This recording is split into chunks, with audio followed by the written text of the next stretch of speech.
ঝালকাঠি জেলার ব্র্যান্ডিং পণ্য শীতলপাটি। জেলার রাজাপুর উপজেলার হাইলাকাঠি সহ জেলায় প্রায় 200 পরিবার শীতলপাটি তৈরি ও উপকরণ পাত্রাই চাষ করে জীবিকা নির্বাহ করে। পুরুষদের পাশাপাশি নারীরা পাটি তৈরির কাজে সহযোগিতা করেন। পাটি বিক্রি করেই চলে তাদের সংসার।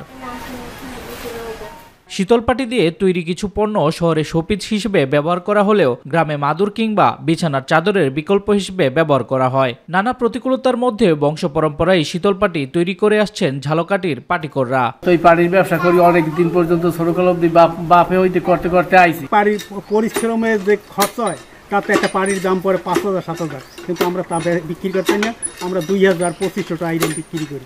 এখানকার উৎপাদিত শীতলপাটি পাইকারদের মাধ্যমে রফতানি হচ্ছে রাজধানী সহ মধ্যপ্রাচ্যের দেশগুলোতে। তবে সরকারি সহযোগিতা না থাকায় অনেকেই ছাড়ছে এই পেশা। পাটি আমরা বুনি, এটা তো কোনো উন্নত করতে পারি না, এটা আমাকে মোটামুটি চলে। আমাদের নিয়ে হেরা আবার 2500-250 বেচে, তো আমরা তো পাই না, আমরা পাই ওই 2,200 পাইকারি দাম। খরচা সব দিয়ে এটাই আমার গো, এতে পড়তাই পারে না। বিসিক বলছে এই শিল্পের কারিগরদের বিসিকের নিকট আর্থিক সহায়তার জন্য আবেদন করলে তাদের সহায়তা করা হবে। এই শিল্পের কারিগররা বিসিকের নিকট যদি আরও কারিগরি এবং আর্থিক সহায়তার জন্য আবেদন করে, তাদেরকে বেসিক সর্বাত্মকভাবে সহায়তা করবে।